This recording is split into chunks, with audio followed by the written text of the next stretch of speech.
सहनाववतु सहनौ भुनक्तु सह वीर्यं करवावहै तेजस्विनावधीतमस्तु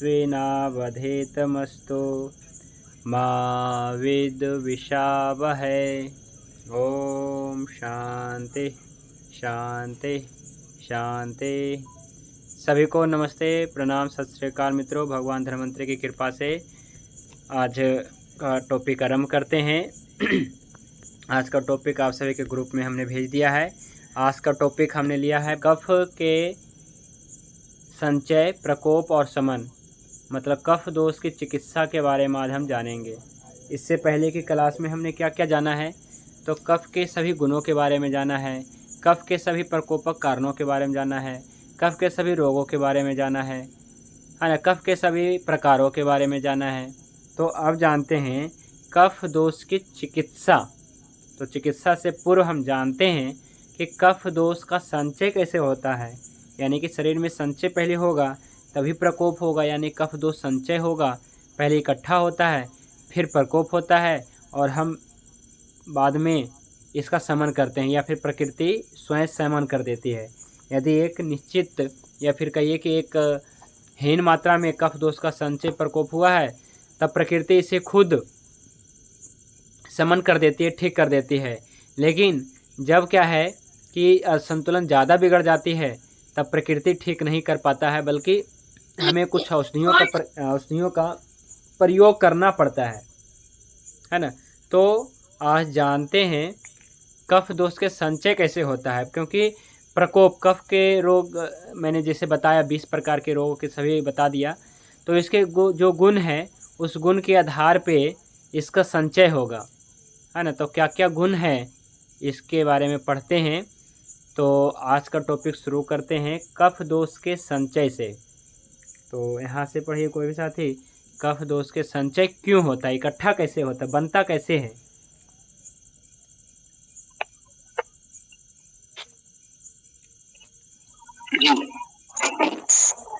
जी प्रणाम गुरु जी। हाँ जी हाँ जी।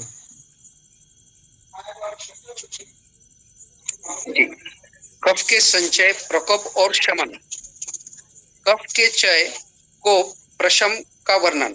शीत वीर्य से युक्त स्निग्ध आदि गुण वाले पदार्थ कफ दोष का संचय करते हैं।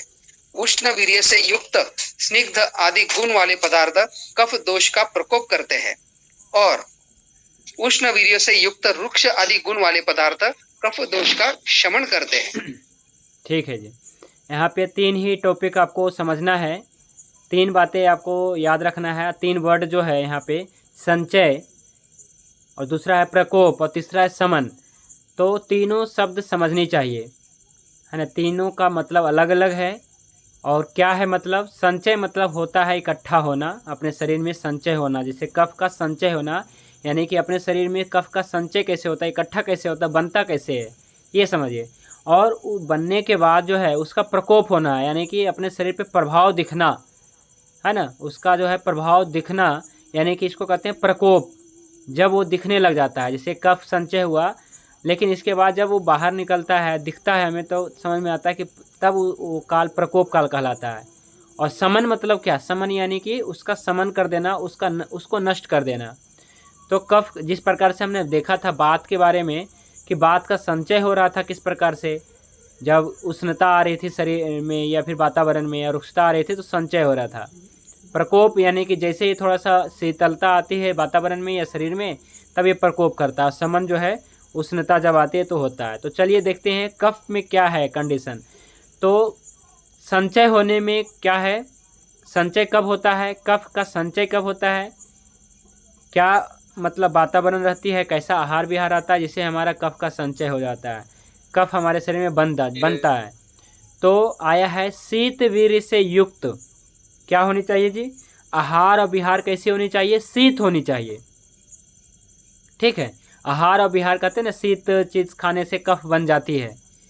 वास्तव में उस समय इकट्ठा होता है। शीतल चीज़ खाने से, कोई भी शीतल चीज़ खाएंगे, जैसे ठंडे तासीर का जो भोजन है, दही, मतलब दही तो वैसे नहीं कहेंगे, जैसे लस्सी हो गया या फिर दूध हो गया या फिर ऐसे कोई सब्जी जो तासीर की ठंडी है, जैसे घिया हो गया, है ना, या फिर और भी बहुत प्रकार के सब्जी है जो शीत है, तो शीत सब्जी या फिर कहिए कि बासी सब्जी भी कह सकते हैं, बासी जो हो जाता है वो शीत ही हो जाता है लगभग। तो शीत वीर्य से युक्त स्निग्ध, तो क्या केवल शीत यानी कि ठंडी खाने से कफ का संचय हो जाता है क्या? तो नहीं, यहाँ पे 2 कंडीशन होनी चाहिए। पहला शीत वीर्य से युक्त और दूसरा स्निग्ध, वो चिकना भी होनी चाहिए। जैसे आपने हलवा बनाया, किसी भी प्रकार का, गाजर का हलवा बनाया या फिर आपने सूजी का हलवा बनाया मानिए, ठीक है, तो उसमें घी लगेगा और जब आप गरम गरम खाएंगे तब क्या होगा, वो बात का समन करेगा। लेकिन ठंडा पड़ गया, खाने से पहले ठंडा पड़ गया, किसी भी कारण से घर वालों ने बना के रखा, आपके पहुंचने से पहले ठंडा पड़ गया और आपने कहा कि क्या होगा, चलो अपना घर का है, अपना देसी गाय का है, खाते हैं। लेकिन क्या है, वो चूँकि ठंडा पड़ गया तो 2 कंडीशन यहाँ पे बन गया। एक तो ठंडा हो गया यानी कि शीत वीर्य हो गया जी वो, ठीक है जी, वो शीत वीर्य हो गया। और क्या है, वो स्निग्ध है, क्या है, चिकना है, यानी कि उसमें घी है या तेल का बना हुआ होगा या ज़्यादातर घी का बना, तो ठंडा हो गया और वो चिकना था। इस कारण से क्या हुआ, कफ दोष का संचय हो गया। ये कंडीशन होगा जी। कफ दोष का संचय का कंडीशन ये रहेगा, केवल ठंडी चीज़ खाने से नहीं होगा, स्निग्ध चीज़ें भी खाने से होगा, है ना। ठंडी अगर है लेकिन ये रुक्ष है ना। जैसे आप जौ का दलिया हो गया, तो जौ तो वैसे ठीक है, ठंडी है, लेकिन वो रुक्ष है तो वो कफ का संचय नहीं करेगा कभी भी। तो जौ क्या है, कफ का संचय नहीं करता है। क्यों नहीं करता है? क्योंकि वो स्निग्ध नहीं है, वो शीतल है लेकिन स्निग्ध नहीं है। तो जो शीतल है, स्निग्ध है, उससे कफ दोष का संचय हो जाता है अपने शरीर में।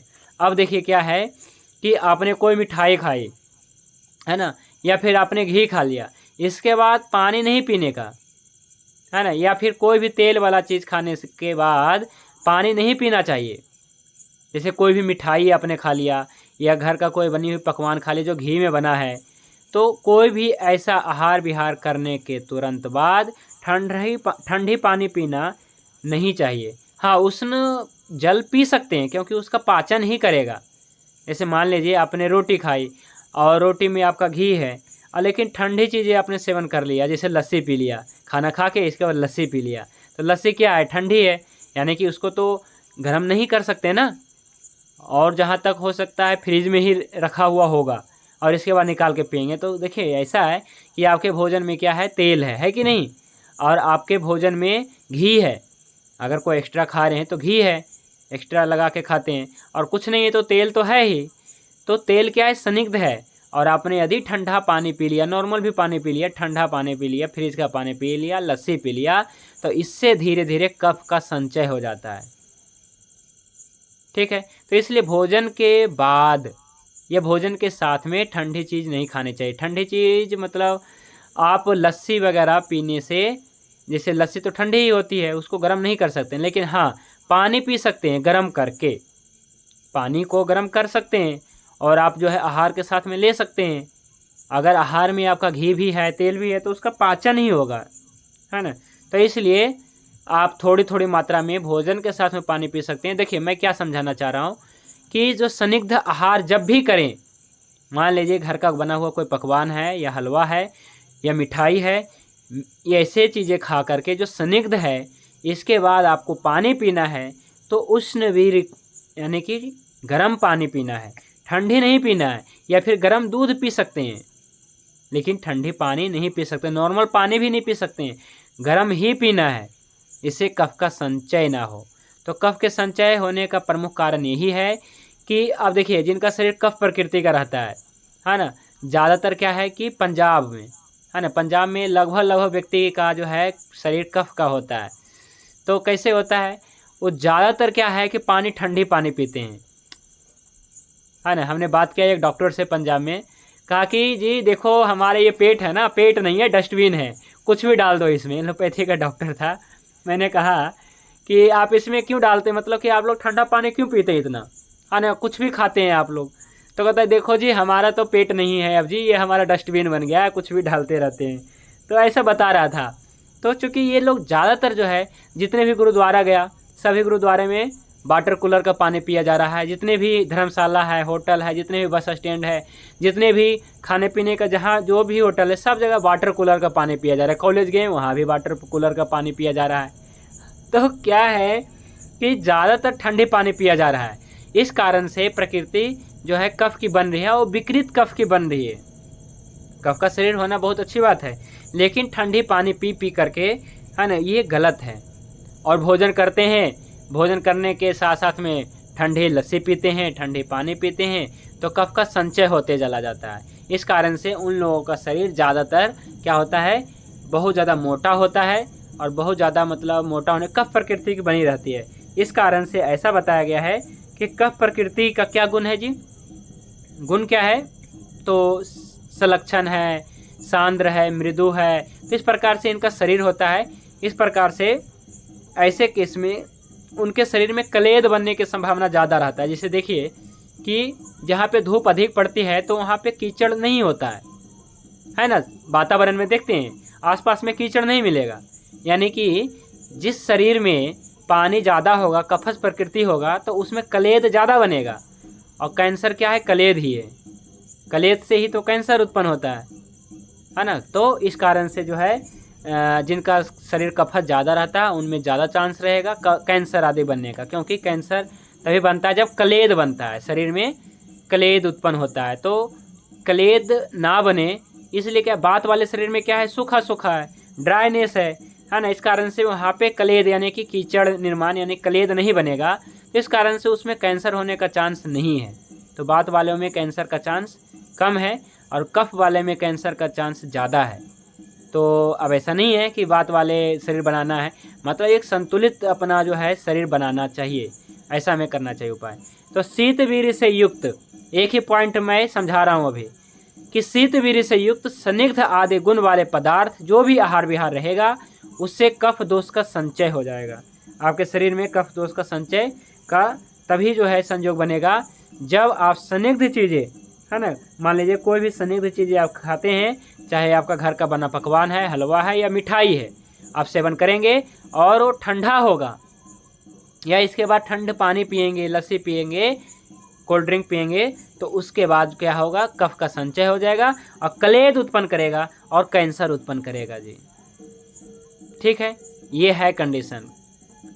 तो कफ दोष का संचय ना हो तो इसके लिए आपको दो ही चीज़ करना है आपको, कि आपको स्निग्ध चीज़ें सेवन करनी है, लेकिन यहाँ पे उष्ण, ठीक है। जैसे घर का बने हलवा खाना है, लेकिन जब ठंड पड़ जाए तो नहीं खाना है। क्या करें, फेंक दे तो फेंक दे बिल्कुल, या फिर आप इसे गर्म करें दोबारा, कोई दिक्कत नहीं है। लेकिन हाँ, ऐसा है कि मान लीजिए कि एक बार ठंडा पड़ चुका है और काफ़ी देर हो गया है ना, 5, 7, 8 घंटा बीत चुका है, तब इसे गर्म नहीं कर सकते हैं, क्योंकि फिर से गर्म किया गया मतलब क्या है कि भोजन बीमारी उत्पन्न करता है, पहले भी बताया मैंने। तो कब गर्म करें, मान लीजिए कि अभी गर्म किया है, हल्का ठंडा पड़ गया है, या फिर पौन घंटा हुआ है, मतलब 48 मिनट हुआ है अभी, या 1 घंटा बीत चुका है, तब आप इसे पुनः गर्म कर सकते हैं। मतलब हल्का गर्म है तब इसे तेज़ गर्म करके आप खा लीजिए, कोई दोष नहीं है इसमें, है ना। क्योंकि हम लोग इतने भी हाई फाई मतलब क्या नहीं हो सकते हैं कि मतलब फेंक देंगे। तो हम लोग क्या करते हैं कि मान लीजिए कि हलवा बना है या फिर कोई सब्ज़ी बना है या फिर कुछ ऐसा भोजन बना है, ठंड पड़ गया है, मतलब बिल्कुल ठंड नहीं बल्कि हल्का ठंडा पड़ गया है, यानी कि उसकी उष्णता चली गई है, तो हम इसे दोबारा गर्म करके सेवन करने पे कोई दोष नहीं है। लेकिन कोई 2, 4, 5 घंटा हो गया है, बिल्कुल ठंड पड़ चुका है, अब इसे गर्म करेंगे तो दोष होगा, है ना। तब क्या है, सब्जी में, दाल में या किसी प्रकार के आहार में दोष उत्पन्न होगा, विष निर्माण होगा, हमें नुकसान करेगा अप्रत्यक्ष रूप से। तो जब क्या है कि खास करके कोई स्निग्ध चीज़ें हैं तो इसे फिर से गर्म करनी चाहिए और इसके बाद जो है हमें सेवन करनी चाहिए। तो तभी जो है कफ दोष का प्रकोप होता है, जब संचय होता है, तो हम संचय ही ना होने दें, है ना। तब हम क्या करें, संचय ही ना होने दें। तो संचय ना हो इसके लिए आपको क्या है कि स्निग्ध चीज़ें सेवन करें, कोई दोष नहीं है, लेकिन वो उष्ण होनी चाहिए, गर्म होनी चाहिए। है ना, या फिर आपको रुक्षता, यानी कि आप देखिए रुक्षता ज़्यादा सेवन करेंगे तो बात हो जाएगा। तो हमें संतुलित लेके चलना है, तो हमें स्निग्ध सेवन करना है, हर समय करना है, क्योंकि स्नेह के बारे में पहले भी बता दिए थे, स्निग्ध के बारे में, स्नेहन कर्म के बारे में, ये बहुत ज़्यादा महत्वपूर्ण होता है स्निग्ध स्नेह गुण। तो ये होनी चाहिए, लेकिन बस शीत ना हो, ये गर्म हो, तब कोई दोष नहीं लगेगा। अब जानते हैं दूसरा पॉइंट, स्निग्ध हो गया और उष्ण आपको सेवन करना है तो संचय नहीं होगा। दूसरा पॉइंट इसमें है दूसरे लाइन में कि उष्ण वीर्य से युक्त स्निग्ध आदि गुण वाले पदार्थ कफ दोष का प्रकोप करते हैं। अब आपने कहा कि स्निग्ध और उष्ण वीर्य से युक्त सेवन करनी चाहिए, संचय नहीं होगा, लेकिन प्रकोप तो हो रहा है। देखिए आया ना दूसरे लाइन में, देखिए क्या लिखा है, उष्ण से युक्त, यानी कि स्निग्ध है और इसके बाद उष्ण है, तो ये प्रकोप करेगा, तब तो हमें उष्ण क्या वीर्य नहीं सेवन करनी चाहिए। तो देखिए कफ दोष का प्रकोप तभी होगा जब पहले संचय हो रहा होगा। अगर कफ दोष का प्रकोप तभी होता है जब पहले संचय हो रहा होगा, तो संचय नहीं होगा, जब संचय नहीं रहा होगा तब इसका सेवन करें तो प्रकोप नहीं होगा, है ना। तो इसलिए क्या है कि हमेशा स्निग्ध सेवन करें और हमेशा उष्ण वीर्य से युक्त, यानी कि गर्म तासीर से युक्त सेवन करें, आपका कफ दोष का प्रकोप नहीं होगा। तभी होगा जब पहले संचय रहा होगा, तो संचय रहा होगा तो प्रकोप हो जाएगा। एक बार प्रकोप होने के बाद आप शमन कर दीजिए, इसके बाद फिर से सेवन करिए घी का या फिर कोई भी उस मतलब स्निग्ध चीज़ें का, है ना। तो स्निग्ध चीज़ देखिए प्रकोप आपको पहले याद रखना है कि संचय कब हो रहा है, तो स्निग्ध है और शीत है। दूसरा प्रकोप कब हो रहा है, स्निग्ध है और गर्म है। और तीसरा है गर्म है और रुक्ष है ना। तीसरा कंडीशन क्या है, तीसरे लाइन में देखिए पढ़िए, उष्ण वीर्य से युक्त रुक्ष आदि गुण वाले पदार्थ कफ दोष का शमन करते हैं। तो उष्ण वीर्य से युक्त यानी कि गर्म होनी चाहिए, और इसके बाद साथ साथ में क्या होनी चाहिए, रुक्ष होनी चाहिए, स्निग्ध नहीं होनी चाहिए, इससे कफ दोष का शमन हो जाएगा। देखिए इसी 3 लाइन में कफ का पूरा ट्रीटमेंट है, कफ दोष का पूरा लाइन ऑफ ट्रीटमेंट यही 3 है, 3 लाइन में बताया गया है कफ दोष का। अब देखिए किसी का शरीर जो है कफ प्रकृति का है, तब हमें क्या करनी चाहिए, है ना, उसको चिकित्सा में क्या हमें अप्लाई करना है कि ऐसी जड़ी बूटी देना है या ऐसा आहार विहार कर देना है कि वो गर्म होनी चाहिए और स्निग्ध नहीं होनी चाहिए, यानी कि वो रुक्षता उत्पन्न करे शरीर में जा कर के। तो ऐसी चीज़ें क्या है अपने पास क्या है जो गर्म भी है और रुक्ष भी है, कोई एक ऐसा जड़ी बूटी बताएंगे जी घर में अपना है? सौंठ है, काली है, काली मिर्च, सौंठ, काली मिर्च और पिपरी है, पिपरी। हाँ जी यही सब है हाँ बिल्कुल यही सब है। देखिए सौंठ है, काली मिर्च है, पिपली है ना, और भी बहुत सारे औषधियाँ हैं जो क्या है कि गर्म है, और गर्म होने के साथ साथ में बहुत ज़्यादा रुक्ष भी है, खास करके पिपली देखिए। तो इस कारण से पिपली जो है ना कफ रोग की सबसे उत्तम औषधि माना जाता है पिपली। सौंठ में तो थोड़ा सा स्नेहांश है ना, पर पिपली में नहीं है। पिपली का तेल अभी तक हमने नहीं सुना है, लेकिन सौंठ का तेल हमने देखा है ना, सौंठ का तेल। और इसी प्रकार से लहसुन का तेल, ये सब का तो रहता है। लहसुन गर्म है लेकिन लहसुन में कुछ स्निग्धता भी है, तो लहसुन का तेल भी होता है, सौंठ का भी तेल बनता है जो काफ़ी महंगा होता है। तो चलिए, लेकिन पिपली का तेल अभी तक तो नहीं मिला है। तो पिपली हो गया, काली मिर्च हो गया, काली मिर्च क्या उष्ण है ना, और इसके बाद जो है ये रुक्ष भी है, पाउडर आदि क्या है काली मिर्च का, पिपली का। तो वैसे सबसे अच्छा क्या होता है, पिपली होता है। तो पिपली का मैं प्रयोग बताऊंगा भी कि किस प्रकार से कफ दोष के चिकित्सा के लिए पिपली का क्या क्या प्रयोग है और कैसे कैसे प्रयोग करते हैं। बहुत अच्छा प्रयोग है इसका, तो आगे बताएंगे। तो देखिए आपको क्या समझना है यहाँ पे चिकित्सा में, पहले तो आपको समझना होगा कि कफ दोष का संचय कैसे हुआ, यानी कि शीत वीर्य से युक्त जब संदिग्ध था तो उसने कफ दोष का संचय कर लिया रोगी ने, और इसके बाद अभी जो वर्तमान कंडीशन है कुछ ऐसे गर्म तासीर खाई होगी औषधि, या फिर आहार विहार, या फिर ऐसा वातावरण आ गया तो उष्णता से युक्त संदिग्ध चीज़ें सेवन करने से कफ दोष का प्रकोप हो गया, और इसका चिकित्सा कब होगा?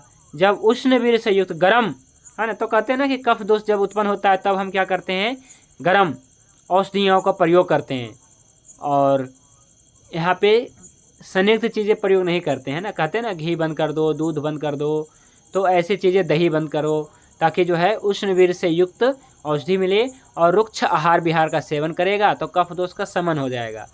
तो देखिए ये कैसे कैसे होगा आपने समझ गए होंगे। अब इसका और डिटेल से अभी थोड़ा सा जानते हैं।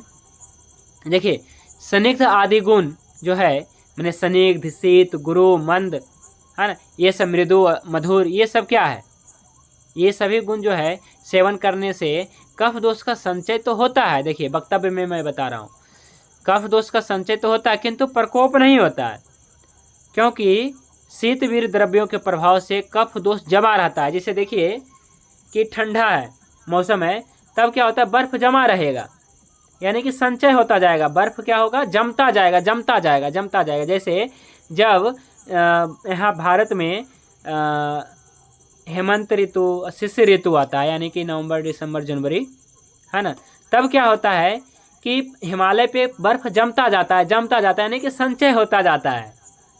लेकिन पिघलता कब है जी? पिघलता तभी है जब क्या है कि फरवरी, मार्च, अप्रैल, मई, जून के महीना जब आता है तब क्या है, पिघलता है, तब कहते हैं कि देखो बर्फ़ पिघल रहा है। इसी प्रकार से अक्टूबर, नवंबर, दिसंबर, या फिर नवंबर, दिसंबर, जनवरी, फरवरी में क्या होता है, कफ दोष संचय हो जाता है। अपने शरीर में क्या होता है, कफ दोष का संचय होता है। ठीक है, तो कफ दोष के संचय होने से, कफ क्या है, गुरु है, भारी है, तब क्या देखते हैं कि शरीर में वजन भी बढ़ जाता है, अपने आप बढ़ जाता है, सभी के शरीर में बढ़ जाता है वजन। तब क्या है, क्योंकि कफ दोष का संचय हो रहा है तो क्या है कि वजन शरीर में बढ़ रहा है। और इसके बाद क्या होता है, मार्च अप्रैल महीने में क्या होता है, जैसे जैसे थोड़ा गर्मी पड़ने लग जाता है तो पिघलने लगता है कफ। ठीक है, तो हम क्या देखते हैं कि अपने शरीर से, है ना, अपने मुख मार्ग से और नासिका मार्ग से क्या होता है, वो कफ जो है पिघल के निकलता है। तो हम कहते हैं कि देखो ऐसे खांसी हो गई, जुकाम हो गया, या फिर के बलगम वाली खांसी, इस प्रकार से हम कहते हैं। तो देखिए ये क्या है, तो पहले तो संचय होता है, इसके बाद प्रकोप होता है। तो जो चाहते हैं कि इस प्रकार से उनका कंटिन्यू, मतलब क्या है कि कफ प्रकोप ना हो, जैसे खास करके जब सर्दी निकलती है, सर्दियों के मौसम में, खास करके जनवरी, फरवरी महीने में, मार्च महीने में, इसको हम बसंत ऋतु कहते हैं। उस समय नाक से, है ना, जो बलगम होती है नाक से, मुख से निकलता है ज़्यादा। तो इसका मतलब है कि आपने हेमंत ऋतु में, शिशिर ऋतु में, यानी कि ठंड में क्या है कि आपने गड़बड़ किया है। क्या किया गड़बड़? कि आपने संदिग्ध चीज़ें, आपने जो घी खाया या आपने जो भी चीज़ खाया वो पचा नहीं, यानी क्यों नहीं पचा, क्योंकि आपने संदिग्ध के साथ साथ में अपने शीतवीर सेवन कर लिया। मान लीजिए कि दूध है, दूध घी है, तो दूध में भी क्या है, संदिग्धता है। अब अपने दूध क्या है कि गर्म मिला आपको, लेकिन आपने पिया नहीं समय पे, या फिर ठंडा दूध पी गया, तो क्या हुआ, आपके दोष उत्पन्न हो गए, यानी कफ दोष संचय हो गया, और वो जमा हो गया। अभी तो जमा हो गया, बाद में जब थोड़ी सी गर्मी पड़ेगी तब आपको क्या है कि प्रकोप हो जाएगा, यानी कि वो आपके शरीर से बाहर निकलने लग जाएगा। तब हम कहेंगे कि देखो उसे जो है कफ दोष हो गया, है ना। तो सबसे पहले तो आपके शरीर में संचय ही ना हो, ऐसा हमें उपाय करना चाहिए। तो संचय ना हो इसके लिए आपको कोई भी संदिग्ध चीज़ सेवन करना है, करिए, लेकिन वो गर्म होनी चाहिए। गर्म नहीं है तो ना करें, या फिर गर्म करें, पुनः गर्म करें। अगर पुनः गर्म करने लायक है तो पुनः गर्म करें और इसे जो है सेवन करें, है ना। तो क्या हुआ, हमारे साथ एक बार क्या हुआ कि मुझे हलवा प्राप्त हुआ, और ये सूजी का बना हुआ हलवा था, और गुड़ भी उसमें था, और घी इसमें था काफ़ी मात्रा में। तो रात 7-8 बज रहे होंगे, मुझे मिला, और ये थोड़ा हल्का ठंडा पड़ चुका था। फिर भी मैंने सोचा कि चलो इसे खा लेते हैं, और मैंने खा लिया, है ना। फिर खाने के बाद जो है लगभग 5 दिन के बाद ही मुझे कफ प्रकोप हो गया था। तो ये बिल्कुल सही बात है ना, अप्लाई किया हुआ है, मतलब ये रिसर्च करके लिखा गया है कि जब आप कोई संदिग्ध चीज़ें सेवन करते हैं और अगर ये ठंडा होता है तो कफ प्रकोप तुरंत हो जाता है। लेकिन क्या है कि जब आप कितना भी घी सेवन करें आपको कभी भी मतलब क्या है कि कफ प्रकोप नहीं होगा, लेकिन बस वो गर्म होनी चाहिए। घी तेल खाइए लेकिन हमेशा गर्म होगा तो कभी भी आपको जो है कफ प्रकोप नहीं होगा, ऐसा हमने देखा है। तो पिछले साल हमने खूब घी खाया, फिर भी मतलब क्या है कि पूरे ठंड निकल गया, बसंत ऋतु निकल गया, लेकिन मुझे मतलब क्या है कि बलगम जो होती है ना, मतलब कभी नहीं निकला। तो मुझे समझ में आया कि ये पॉइंट मतलब जो बताया गया है ये बिल्कुल सही है। अब देखिए क्या है कि हमारी आवाज़ में परिवर्तन है कि नहीं कुछ दिनों से। तो इसका कारण क्या है कि मैं कहीं गया, मतलब पंजाब गया था, तो शताब्दी में एसी आदि में बैठने के कारण क्या हुआ कि कफ जमा हो गया, और अभी इस ऋतु में मुझे क्या है कि बलगम निकल रहा है ना। तो यानी कि वहाँ गया तो इसी प्रकार से ठंड पानी पीना ये सब तो हो ही जाता है। तो क्या है कि कफ दोष का संचय तभी होगा जब आप शीतल यानी कि स्निग्ध के साथ साथ में शीतल वस्तुओं का सेवन करेंगे तो संचय हो जाएगा। जैसे गर्म चीज़ें सेवन करेंगे और इसके बाद प्रकोप हो जाएगा, निकल जाएगा, गर्मी पा करके शरीर से निकल जाएगा। जब ठंड सेवन करेंगे तब वो संचय होता जाएगा, कोई दिक्कत नहीं। लेकिन जब उष्णता मिलेगी शरीर में, आहार विहार कुछ ऐसे गर्म कर लेंगे तो वो पिघल के निकल जाएगा, और इसके बाद जो है निकलना शुरू हो जाएगा। और यदि पूरी तरीके से निकालना चाहते हैं और शमन करना चाहते हैं तो उष्णता तो रहने दीजिए, बस रुक्षता इसमें जोड़ दीजिए। रुक्षता यानी कि वो क्या है कि जो ड्राई हो उसमें। अब देखिए मैं इसका ट्रीटमेंट एक बताता हूँ, इस लाइन पे एक लाइन ऑफ ट्रीटमेंट मैं बताता हूँ। मान लीजिए कि किसी को बहुत ज़्यादा मतलब कि कुछ ऐसा कफज विकार रहता है ना, तो इसे क्या करनी चाहिए, तो इसी लाइन पे उनको ट्रीटमेंट करनी चाहिए। क्या है ट्रीटमेंट, लाइन ऑफ ट्रीटमेंट? तो सबसे पहले तो शीतवीर्य से युक्त औषधि जो ले रहे होंगे या फिर आहार विहार ले रहे होंगे तो उसे जो है बंद करना होगा। और हमें क्या करना है कि कुछ औषधियों का सेवन करवाना है। क्या औषधि सेवन करवाना है? यदि पूरी जड़ से हमें किसी का कफ दोष को शमन करना है तो आपको सबसे पहले उसे उष्ण से युक्त स्निग्ध चीज़ें सेवन कराना है। आपने एक नाम सुना होगा, पीपली घृत नाम सुना होगा, है ना। तो पीपली घृत क्या है जी, या फिर चित्रक घृत भी नाम सुना होगा। तो मैं ज़्यादातर पीपली घृत प्रयोग करता हूँ और चित्रक भी प्रयोग करते हैं। तो एक पीपली घृत है। पीपली तो आपने बताया भी ना कि पीपली एक औषधि है ना, जिससे क्या है कि एक त्रिकटु बनता है ना, त्रिकटु में पीपली डलता है। सोठ, काली मिर्च, पीपली या पीपल भी कहते हैं। तो दो प्रकार के होता है, छोटी और बड़ी। तो यहाँ पे हम छोटी इस्तेमाल करेंगे, है ना, छोटी पीपली। तो देखिए छोटी पीपली से बना हुआ घी आता है, उसमें केवल छोटी पीपली नहीं होता है बल्कि और भी बहुत सारी औषधियाँ होता है, चित्रक भी होता है। तो देखिए छोटी पीपली का मतलब इसमें मुख्य घटक होता है। तो चलिए आपको पीपली घृत लाना है, ठीक है। किसी का यदि बहुत ज़्यादा कफज की समस्या है, बलगम निकल रहा है या फिर ऐसा कोई समस्या रहता है कफ खांसी की, तो क्या करना है ट्रीटमेंट, क्या है कि लाइन ऑफ ट्रीटमेंट के आधार पे मैं बताता हूँ। सबसे पहले क्या करना है कि आपको पीपली घृत लाना है और उसका सेवन करना है, कुछ नहीं, और कुछ औषधि नहीं सेवन करना है, केवल पीपली घृत। तो पीपली घृत जो है बना भी सकते हैं, मैं इसका फार्मूला डाल दूंगा ग्रुप में। तो बाकी कुछ कंपनियों के मिलता है, बैद्यनाथ का या फिर वैद्यरत्नम का, आपको ले करके और इसके बाद क्या करना है, इसका सेवन करना है ना। कितना सेवन करना है रोगी के डिसाइड करेगा, रोग पे कितना ज़्यादा गंभीर रोग हो लग गया है। तो इसे जो है फिर भी 15 ml 20 ml सेवन करना है। और ये चूँकि घी है तो गर्म पानी में सेवन करना है। सुबह शाम आपने सेवन कर लिए तो 10 दिनों में 15 दिनों में सेवन कर लेना है, 10 दिनों तक सेवन करना है। इससे क्या होगा, इससे क्या है, कफ दोष का जो संचय हो रहा होगा ना, संचय हुआ होगा, ये संचय रुक जाएगा। अब जो है चूँकि पीपली है वो गर्म है और स्निग्ध है, घी क्या है, स्निग्ध है, पीपली क्या है, गर्म है। तो ऐसे करने से क्या होगा, पीपली घृत सेवन करने से क्या होगा, पीपली घृत सेवन करेंगे चूँकि ये उष्ण है और स्निग्ध है, इससे कफ दोष का प्रकोप हो जाएगा। यानी कि उष्णता पा करके क्या होगा, कफ जो है पिघल जाएगा और वो निकलना शुरू हो जाएगा। जैसे ही निकलना शुरू हो जाएगा, पूरा इसका सेवन करते जाएंगे, देखेंगे कि पूरा मतलब क्या है कि कफ जो है पक जाएगा, है ना, क्योंकि ये उष्ण है।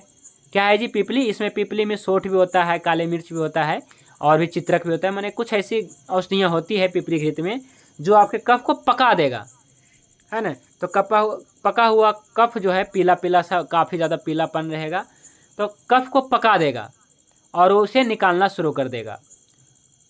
और जब ये निकलना शुरू हो जाएगा और निकल जाएगा, है ना, तब क्या करना है, समन कर देना है। तब क्या करना है, समन कर देना है। तो क्या करें समन के लिए, तो समन के लिए आपको घी बंद कर देना है, क्योंकि समन के लिए रुक्ष औषधियाँ चाहिए मुझे, है ना। तो समन के लिए रुक्ष औषधियाँ चाहिए। तो क्या है रुक्षता, तो जैसे सोंठ हो गया, काली मिर्च हो गया, पीपली हो गया, सामान्यतः ये भी चलेगा।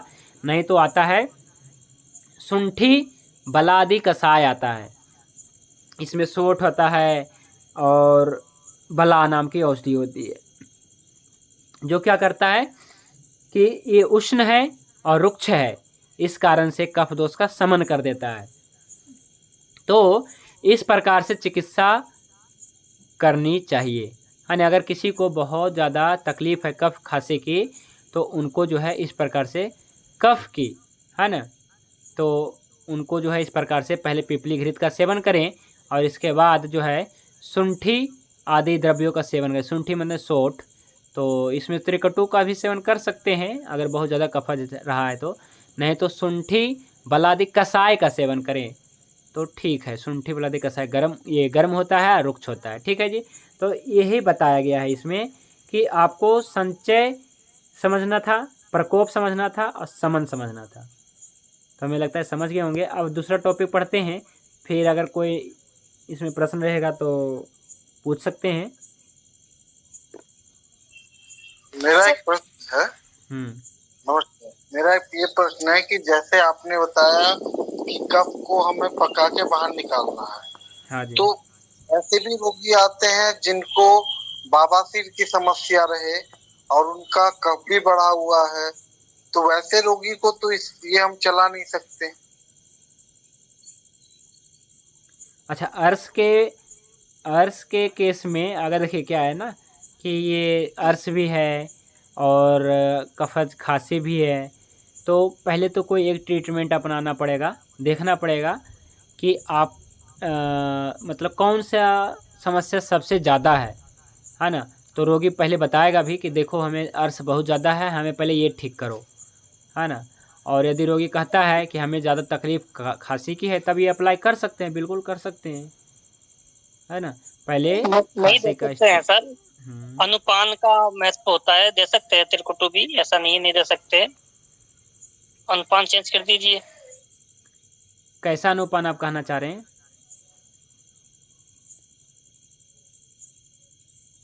अब इनका क्वेश्चन था ना कि अर्श में क्या त्रिकुटु दे सकते हैं, गर्म होता है ना। हाँ जी, हाँ जी। तो अगर आप दूध में उबाल के देंगे तो गर्म नहीं होगा, दीपन पाचन भी करेगा। मेन क्या है, दीपन पाचन ही करना काम है उसका, और अर्श में मेन होता है दीपन पाचन करना। चलिए ठीक है। देखिए अर्श वाले रोगी को क्या ये दे सकते हैं, आपका ये कहना था ना कि ये तो गर्म होता है जी। तो देखिए पहले यदि अर्श को अगर ठीक करना है तो पहले अर्श ठीक कर सकते हैं, या फिर उसमें पहले थोड़ा सा लाभ दे करके उसका थोड़ा सा समन करके फिर आप ये खांसी का इस्तेमाल, मतलब खांसी का जो ट्रीटमेंट कर सकते हैं। खांसी के लिए ये सब इस्तेमाल कर सकते हैं, है ना, पीपली आदि घृत और शुंठी आदि का, ठीक है। अब देखिए आपको सबसे लास्ट लाइन में बताता हूँ, ये चाय आदि का विशेष वर्णन में बताता हूँ, है ना। ये लाइन पढ़िए, सबसे लास्ट लाइन, ये जो है ना यहाँ पे लिखा हुआ है, हेमंत ऋतु में स्निग्ध, ये पढ़िए ये लाइन। हेमंत ऋतु में स्निग्ध एवं शीतल जल तथा औषधियों में स्निग्ध तथा शीत गुण वाले कफ का संचय तो हो जाता है, किंतु काल एवं शरीर के समान गुण वाला होने पर भी जमा हुआ कफ दोष प्रकोपित नहीं हो पाता।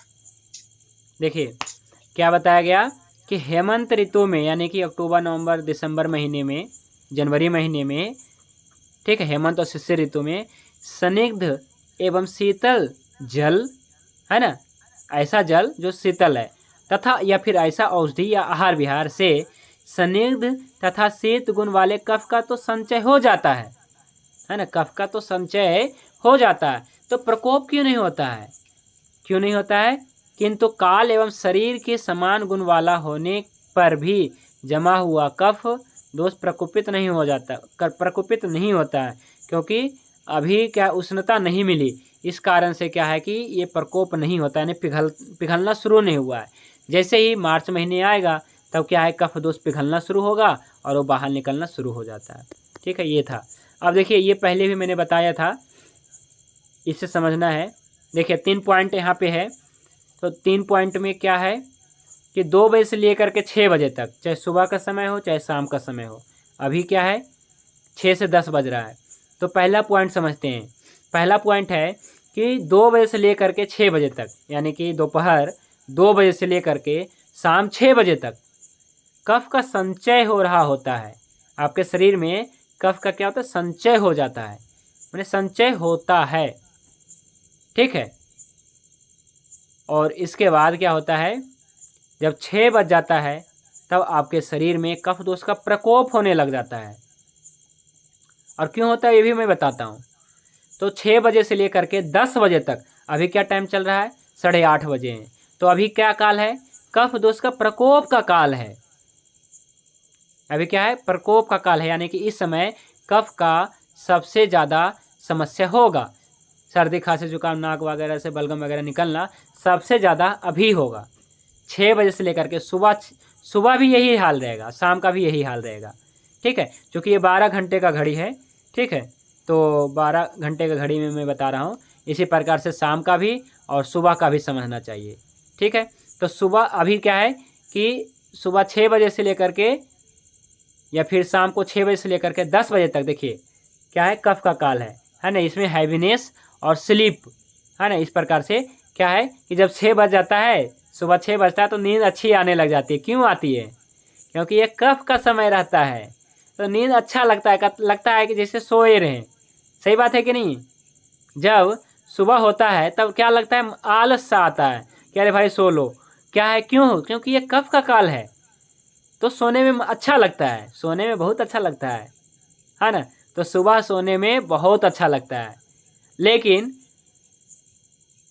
क्या है कि 2 बजे से लेकर के 6 बजे तक नींद नहीं आती है ना। लेकिन जैसे ही 6 बजता है तो नींद अच्छा आने लग जाता है ना। इस प्रकार से देखिए, जब 10 बजे से 2 बजे होता है तब भी नींद नहीं आता है ना। नींद नहीं आता है मतलब क्या है कि चाहे रात का समय हो चाहे दिन का समय हो, वैसे नींद तो आता है दिन में, है ना। लेकिन रात को देखिए, क्या 10 बजे किसी को नींद आता है रात को, है ना? बहुत मुश्किल से आता है, यानी जिनको खास करके अनिद्रा होती है तो उनको समस्या रहती है कि नींद नहीं आती। हाँ, थोड़ा थोड़ा बात का भी समय में नींद नहीं आता, क्योंकि बात भी क्या करता है, अनिद्रा उत्पन्न करता है। पित्त भी क्या करता है, अनिद्रा उत्पन्न करता है। केवल कफ है जो कफ ही है जो आपके नींद के लिए सहायक होता है। तो नींद में जो सहायक दोष है वो कफ है। कफ में क्या है, पृथ्वी महाभूत है और जल महाभूत है। तो पृथ्वी यानी कि हैवीनेस, है ना। तो हैवीनेस उत्पन्न होता है और स्लीप, है ना। इस प्रकार से ये दो, तो 6 बजे से लेकर के 10 बजे तक आपको अच्छी नींद आती है। और ये क्यों? क्योंकि ये कफ के प्रकोप काल है, इसलिए। और इसके बाद आता है कि 10 बजे से लेकर के 2 बजे तक, दोपहर के 10 बजे से लेकर के 2 बजे तक क्या होता है, ये कफ का समन होता है। लेकिन वहाँ पे देखिए पित्त लिखा हुआ है। कफ का समन मतलब क्या है, जब उष्णता शरीर में आएगी और रुक्षता शरीर में आएगी तो 24 घंटा में देखिए, 24 नहीं 12 घंटा में देखना है आपको यहाँ पे, कि 12 घंटा में देखिए कि आपके शरीर में उष्णता कब आती है और रुक्षता कब आती है। तो सही बात है कि नहीं? 10 बजे से लेकर के 2 बजे तक, 10 बजे से लेकर के 2 बजे तक ज़्यादा उष्णता रहती है कि नहीं रहती है सूर्य के कारण। तो क्या होता है, कफ का समन हो जाता है। अब फिर से चलते हैं कि 2 बजे से लेकर के 6 बजे तक कफ का संचय क्यों होता है ना। तो इसे मैं बताता हूँ। देखिए, 2 बजे से लेकर के 6 बजे तक के वातावरण में क्या होता है, कफ का संचय होता है। और कफ का संचय क्यों होता है, क्योंकि 2 चीज़ें यहाँ पे होनी चाहिए। शीत, तो देखिए आप जो है बाहर में सो के देखिए आज, है ना, यानी कि खुले आसमान में सोइए आज, ठीक है। फिर आपको पता चलेगा कि 2 बजे से लेकर के 6 बजे के बीच में क्या होता है। क्या होता है जी, शीत पड़ता है कि नहीं, शीत पड़ता है ना। फिर आप क्या, आपको ठंड से लगती है, फिर आप क्या है कुछ कंबल चादर वगैरह ओढ़ते हैं या फिर अंदर अपने कमरे में आते हैं। इसका मतलब है कि 2 बजे से लेकर के 6 बजे के बीच में आपको शीत पड़ती है, और जहाँ शीत आ जाती है, स्निग्ध आ जाती है, तो क्या होता है, कफ का संचय हो जाता है। अब फिर 6 बजे से लेकर के 10 बजे तक क्या होता है जी, प्रकोप हो जाता है। प्रकोप क्यों हो जाता है, क्योंकि थोड़ी थोड़ी उष्णता आ जाती है ना सूर्य के प्रभाव से। क्या हो जाती है जी, थोड़ी थोड़ी सूर्य क्या आ जाता है, मतलब सूर्य के नज़दीक आ जाते हैं। सूर्य मतलब क्या है कि आ जाने से क्या है, थोड़ी सी उष्णता आ जाती है वातावरण में, शरीर में, और उष्णता आ जाने के कारण कफ का प्रकोप हो जाता है। और अब ऑटोमेटिक जो है 10 बजे से लेकर के 2 बजे तक इतनी ज़्यादा मतलब क्या है कि उष्णता होती है कि कफ का शमन ही हो जाता है। तो 12 घंटा में इस प्रकार से चलते रहता है, ये रुकता नहीं है। पहले भी मैंने बात का बता दिया था, आज हमने कफ का बताया, आगे पित्त का भी बता देंगे। तो कफ का संचय क्यों हो रहा है जी, ये आपको बता दिए। कफ का प्रकोप क्यों हो रहा है, ये बता दिए। और कफ का शमन कैसे होगा और कब होता है, ये बता दिए। ये दिन के आधार पे बता दिए, ठीक है। अब ऋतु के आधार पे मैं बता देता हूँ। ऋतु यानी कि कहते हैं ऋतुचर्या। तो ऋतुचर्या अभी तो वैसे नहीं बताया है, फिर भी मैं बता देता हूँ। अभी क्या चल रहा है जी, अभी चल रहा है शरद ऋतु, ठीक है। अभी जो वर्षा ऋतु खत्म हुआ, शरद ऋतु शुरू हुआ है। चलिए आपको समझाते हैं, कफ के रिलेटेड समझते हैं। तो जैसे जब ठंड के मौसम होता है, यानी कि अक्टूबर, नवंबर, दिसंबर, जनवरी, ठीक है, ये 4 महीना, इसको हेमंत या शिशिर ऋतु कहते हैं। तो हेमंत ऋतु में क्या होता है, ठंड पड़ती है, और यहाँ पे क्या है कि शीत गुण रहता है प्रधान रूप से, सबसे ज़्यादा शीत गुण रहता है प्रधान रूप से। तो कफ का संचय होगा कि नहीं होगा। और जब ठंड खत्म होता है और थोड़ी थोड़ी उष्णता आने लग जाती है, इसको कहते हैं बसंत ऋतु। इसको कहते हैं मार्च अप्रैल मई के महीने को कहते हैं, मार्च अप्रैल के महीने को कहते हैं जी, ठीक है। ये हो जाता है आपका बसंत ऋतु। तो कफ का प्रकोप बहुत ज़्यादा रहता है, सर्दी, खांसी, जुकाम, बलगम वाली, इस प्रकार से बहुत ज़्यादा बना रहता है। तो कफ का प्रकोप चलता है उस ऋतु में। तो संचय कब होता है, हेमंत ऋतु में। प्रकोप कब होता है, बसंत ऋतु में। और शमन कब होता है, ऑटोमेटिक शमन कब हो जाता है, तो जब उष्णता बहुत ज़्यादा रहती है शरीर में, वातावरण में, और बहुत ज़्यादा रुक्षता रहती है। तो ये कब होता है जी, तो ये होता है आपके ग्रीष्म ऋतु में। कौन सा ऋतु, गर्मी के महीने में क्या होता है, वातावरण पूरा रुक्ष हो जाता है, और बहुत ज़्यादा सूखा सूखा भी रहता है, रुक्ष रहता है। तो ऐसे कंडीशन में कफ दोष जल्दी शमन हो जाते हैं। तो देखिए कफ दोष की हमें चिकित्सा कब करनी चाहिए, आपको समझ में आ गया होगा जी। अगर कोई कहेगा संचय के समय में हमारा शमन कर दीजिए, तो नहीं है संभव। संचय के समय में तो बस एक ही कर सकते हैं, एक ही काम, कि आप ऐसा आहार विहार करो कि संचय ही ना हो। लेकिन अगर किसी को संचय हो रखा है, तो अब तो क्या है कि शमन काल, यानी कि जब ग्रीष्म ऋतु आएगा ना, बसंत ऋतु जब निकल रहा होगा, प्रकोप काल रहेगा, उसी समय क्या करना है, कफ दोष का शमन कर देना है। या ग्रीष्म ऋतु में क्या है, बहुत ज़्यादा मतलब जब गर्मी आने लग जाती है ना, यानी कि ग्रीष्म ऋतु से थोड़ा पहले कह सकते हैं, है ना, यानी कि बसंत ऋतु में कफ का प्रकोप होता है, तो बसंत ऋतु निकलने वाला होता है, ग्रीष्म ऋतु आने वाला होता है। उस समय सबसे बेस्ट होता है कि हम जो है वमन आदि करके या फिर औषधियों का सेवन करके कफ का शमन कर दें, यानी कफ दोष को नाश कर दें। तो अभी तो क्या है कि अभी पित्त के बारे में, अभी तो ऋतु पित्त का चल रहा है, शरद ऋतु चल रहा है अभी, तो अभी पित्त का चल रहा है। और कल से ये परसों से आपका टॉपिक रहेगा पित्त के गुणों के बारे में, पित्त के बारे में रहेगा। अभी बात और कफ का हो गया, पित्त के बारे में कल ये परसों से रहेगा। अब आगे पढ़ते हैं जी, कफ दोष की चिकित्सा। अब प्रॉपर चिकित्सा कैसे करनी चाहिए, ये लाइन पढ़िए जी कोई भी। कफ दोष की चिकित्सा,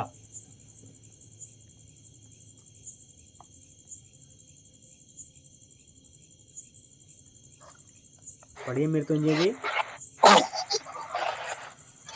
ठीक है, पढ़िए आप। इसमें विधि पूर्वक कफ दोष चिकित्सा, इसमें विधि पूर्वक तीक्ष्ण वमन तथा विरेचन का प्रयोग करें। आहार रुक्ष मात्रा में थोड़ा, तीक्ष्ण मरीच आदि द्रव्य, उष्ण वीर्य वाले पदार्थ, कटु तिक्त कषाय रस से युक्त पदार्थों का सेवन करें। पुराना मत स्त्री सहवास में प्रीति, रात में अधिक जागना, विविध प्रकार का व्यायाम, परिश्रम वाले कार्य, चिंतन फिक्र करना, रुक्ष पदार्थों सौंठ आदि को शरीर पर मलना, विशेष करके इनमें वमन कराना, दालों का यूष, रस, मधु, मेदोनाशक चिकित्सा, धूम्रपान, उपवास, गंडुष धारण करना तथा सुख साधनाओं का त्याग करना, ये सब सुखद होते हैं। देखिए, कफ दोष की चिकित्सा में पहले मैंने आपको बात का भी बताया था ना, इसी प्रकार से कुछ था। अब कफ के चिकित्सा बारे में मैं बता रहा हूँ। कफ दोष की चिकित्सा में क्या है कि इसमें विधि पूर्वक, क्या विधि पूर्वक है जी? देखिए, यहाँ पे पहले ही बोल दिया गया है विधिना युक्तम तीक्ष्णम वमन विरेचनम। अगर केवल वमन लिख देते हैं कि इसमें वमन कराओ, ऐसा नहीं बोला उन्होंने ऐसा बोला है कि इसमें विधि पूर्वक, देखिए कोई भी कार्य करते हैं ना तो विधि पूर्वक होना बहुत ज़रूरी है। तो हम जब चिकित्सा करते हैं ना तो विधि पूर्वक होना बहुत ज़रूरी है। तो विधि पूर्वक मतलब क्या? मेरे अनुसार से विधि पूर्वक मतलब होता है कि जो आपको भली भांति समझ में आ रहा है ना, कि हम ऐसे करेंगे तो इसका रिजल्ट ये मिलेगा, ऐसा शास्त्रों में है, ये विधि पूर्वक है।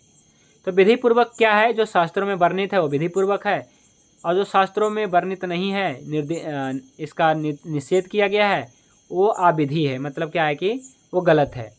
तो देखिए, कफ दोष की चिकित्सा में आपको क्या समझना है कि इसमें विधि पूर्वक वमन तथा विरेचन का प्रयोग करें। देखिए, यहाँ पे सबसे पहले औषधियों का वर्णन नहीं किया गया है, यहाँ पे सबसे पहले वमन और विरेचन का प्रयोग किया गया है। तो देखिए, ऐसा है जिनका शरीर कफ का है और कफ के कारण बहुत सारे रोग है, किसी प्रकार के रोग हो सकता है ये तो, लेकिन गुण क्या है? कफ का है। मान लीजिए किसी का शरीर स्थूल है, यानी काफ़ी ज़्यादा हट्टा कट्टा है, स्थूल है, और कफ से संबंधित समस्या बनी रहती है, शरीर में जो है स्थूलता है, तो कफ के सारे गुण मिलते हैं। संदिग्धता है, स्थूलता है, गुरु है, मंद है, संदिग्ध है, इस प्रकार से कफ के दो गुण है, दोष है। तो सबसे पहले बताया गया है कि वमन और विरेचन करें। तो देखिए, वमन विरेचन क्या है? तो पंचकर्मा की क्रिया है ये, है ना। तो देखिए क्या है कि जो औषधि लेते लेते थक गए हैं तो उनके लिए एक उपाय बच जाता है लास्ट में कि वो वमन करें या विरेचन करें, है ना। देखिए क्या है कि औषधि क्या है? एक समन चिकित्सा है, और पंचकर्म क्या है? एक शोधन चिकित्सा है। तो जब हम औषधियाँ दे करके थक जाते हैं, माने औषधि दे दे करके हार जाते हैं कि नहीं हो रहा है रोग ठीक, तब हम क्या करते हैं? लाभ तो मिल रहा है लेकिन थोड़ा बहुत लाभ मिलता है, फिर क्या है कि वही स्थिति हो जाती है। तो फिर क्या करते हैं कि हम शोधन करते हैं, यानी वमन और विरेचन क्रिया करते हैं। तो देखिए, इसमें विधि पूर्वक आपको तीक्ष्ण ना कराएं। मतलब क्या है कि वैसे तीक्ष्ण मतलब होता है तेज, है ना, जो इसका प्रभाव ज़्यादा होता है, ठीक है। तो इसमें कहता है विधि पूर्वक जो है आपको पंचकर्म करना है, यानी कि वमन करवाइए या तो विरेचन करवाइए, ऐसा कुछ करवाइए उसे। कफ दोष से रिलेटेड खास करके कोई समस्या है तो वमन करवाइए। क्या करवाएं? वमन करवाइए। कैसे करवाना है? तो विधि पूर्वक करवाएं। तो विधि क्या है? तो पहले मैंने बताया था, आज फिर बताऊंगा। फिर इसके बाद देखिए, दूसरा आहार के बारे में आया है। पहला तो पंचकर्म के बारे में आया, दूसरा आहार। तो आहार कैसी हो? जो रुक्ष है, क्या है जी? जो रुक्ष है, ड्राई है, यानी कि उनको स्निग्ध ऐसा सेवन नहीं करनी चाहिए। जो स्निग्ध है मतलब चिकना है, उनको बंद कर देनी चाहिए। और दूसरा हो गया आहार कैसे होनी चाहिए? रुक्ष होनी चाहिए, यानी कि जौ क्या होता है जी? रुक्ष होता है। तो ऐसे रोगी को हमें रुक्षता यानी कि उत्पन्न करने वाले इनको औषधि देनी चाहिए, आहार लेनी चाहिए, जैसे में जौ। इसी प्रकार से आपने सुना होगा समा, कोदो, कंगनी, मड़ुआ, इसको रागे भी कहते हैं, फिंगर मिलेट्स। तो जितने भी मिलेट्स हैं, है ना, चाहे बार्नयार्ड हो गया, ब्राउन टॉप हो गया, फॉक्सटेल हो गया, कोडो हो गया, है ना, या फिर और भी बहुत सारे मिलेट्स होते हैं। तो ये सभी मिलेट्स क्या होते हैं, लगभग सभी रुक्ष होते हैं। क्या होते हैं जी, रुक्ष होते हैं और उष्ण भी होते हैं। ध्यान रखिएगा इस बात को, उष्ण भी होते हैं। इसीलिए तो कैंसर रोगी को देते हैं। कैंसर रोगी को क्यों देते हैं, क्योंकि कैंसर क्यों हुआ है, कलेद के कारण कैंसर हुआ है। अब ये मिलेट्स खाएगा तो इस कलेद को सुखाएगा तो कैंसर ठीक होता है जी। तो सिंपल है, इतना समझना है कि ये जितने भी मिलेट्स हैं सब क्या है, उष्ण है और रुक्ष है। इस कारण से मिलेट्स सेवन करने से कैंसर 100% ठीक हो सकता है। मतलब ठीक हो सकता है, कैंसर के जो बताते हैं ना केस, वो ठीक होता है ना। तो चलिए कोई बात नहीं, इसको आगे और समझते हैं। तो जो आहार विहार ऐसा होना चाहिए। और देखिए, जो रोगी ठीक नहीं हो रहा है, कफ के रोगी, तो उनको मिलेट्स सेवन करनी है, ठीक है जी। जिनका शरीर मोटा है, स्थूल है, कफ का गुण बना हुआ है, जैसे गठिया है। गठिया क्या है, तो कफ का ही एक, कफ के गुण में विकृत होता है। कल बताया था मैंने, शुगर है, कफ के गुण विकृत हुआ। सबसे ज़्यादा क्या होता है, कफज शुगर होता है ना, कफज प्रमेय होता है, माने कि प्रमेय हो गया। और इसी प्रकार तो ये सब क्या होता है कि कफ के दोष हैं। तो शुगर हो गया, थायराइड क्या है, तो कफ के ज़्यादा समस्या होने के कारण, मोटापा क्या है, कफ के समस्या है। तो ये सभी केस में आपको रुक्ष आहार का सेवन करना है। रुक्ष आहार क्या है, तो आपका जो जौ हो गया, जौ, तो देखिए शुगर वाले रोगी को जौ खिलाते हैं कि नहीं खिलाते, खिलाते हैं। जौ खिलानी चाहिए। क्यों खिलानी चाहिए, तो यही सब हम लोग जान रहे हैं कि क्यों, आखिर हमें क्या देनी चाहिए और देंगे तो क्या लाभ मिलेगा, कैसे लाभ मिलेगा। तो हम लोग जो मिलेट्स खिलाते हैं ना, जैसे समा हो गया, कोदो हो गया, कंगनी हो गया, कुटकी हो गया, छोटी मतलब कंगनी हो गई, इस प्रकार से 5 प्रकार का होता है। मड़ुआ हो गया, या फिर आपका जैसे रागी कहते हैं, या फिर जौ हो गया। ये सभी रुक्ष होता है, उष्ण होता है, तो कफ दोष की चिकित्सा हो जाती है जी, ठीक है। तो आहार कैसे होने चाहिए, रुक्ष होनी चाहिए और मात्रा में थोड़ा होनी चाहिए, कम होनी चाहिए, और तीक्ष्ण होनी चाहिए। तीक्ष्ण यानी कि तेज होनी चाहिए, जो तेजी से काम भी करे। और अगला है तीक्ष्ण यानी मरीच आदि द्रव्य जैसा बताया गया है। और उष्ण होनी चाहिए, तो सारे मिलेट्स क्या है, उष्ण है। एक जौ को छोड़ के, मड़ुआ भी क्या है, रागी क्या है, उष्ण है, तो इसका सेवन करनी चाहिए। फिर रस में कैसा लेनी चाहिए, रस मतलब किस प्रकार का टेस्ट होनी चाहिए भोजन का, तो कटु होनी चाहिए, जैसे सोंठ काली मिर्च जैसा होनी चाहिए, है ना, ये बताया गया है। या कसाय भी ले सकते हैं, जैसे पटोल आदि जैसा, परवल आदि के जैसा, गुड़बेल के जैसा, ऐसा कसाय होनी चाहिए, ठीक है, तिक्त होनी चाहिए। और आगे है पुराना मध्य, तो हम लोग इसका प्रयोग नहीं करते हैं। आगे बढ़ते हैं, स्त्री सहवास में प्रीति। अब देखिए क्या है कि ऐसे व्यक्ति जैसे जो स्थूल होते हैं, कृशकाय, मतलब कृशकाय तो हो जाते बात वाला, लेकिन जो स्थूल काय होते हैं, यानी जिनका मोटा शरीर है ना, यानी कि कफ के गुण हैं, तो ऐसे व्यक्ति स्त्री सहवास कर सकते हैं, क्योंकि शरीर बना हुआ है, तो करने पे कोई हानि नहीं होगा। रात में अधिक जागना, तो पहले मैंने क्या बताया था, रात में जागने से बात बढ़ता है। बात बढ़ता है तो क्या घटता है ना, तो बात बढ़ता है तो कफ घट जाता है। तो रात में जागने से, इसलिए डायबिटीज एक जगह पे अष्टांग हृदय में आया है, परमेश चिकित्सा स्थान में, शुगर रोगियों के लिए, कि इनको रात में जागनी चाहिए, यानी कि 10 बजे से तो पहले बिल्कुल नहीं सोनी चाहिए जी। डायबिटीज़ पेशेंट के लिए बारे बता रहा हूँ। क्यों, क्योंकि अगर मान लीजिए 8 बजे सो जाते हैं, तो कफ काल में अगर सो गया तो कफ और बढ़ जाएगा, फिर क्या होगा, रोग भी कफ का है और सो भी गए, कफ का प्रकोप हो गया, तब तो समस्या होने वाला है। तब इन्हें क्या करनी चाहिए कि इन्हें जो है लेट से सोनी चाहिए, है ना, डायबिटीज़ पेशेंट को। और इन्हें जो है क्या है कि रात में जागने से मतलब क्या है कि कफ दोष की चिकित्सा में ये देखिए आया है, रात में अधिक जागना, है ना। फिर आए विविध प्रकार का व्यायाम करना। व्यायाम करने से क्या होता है, शरीर में उष्णता आती है। व्यायाम करने से क्या होता है, ये सब चली जाती है, परिश्रम वाले कार्य करने से।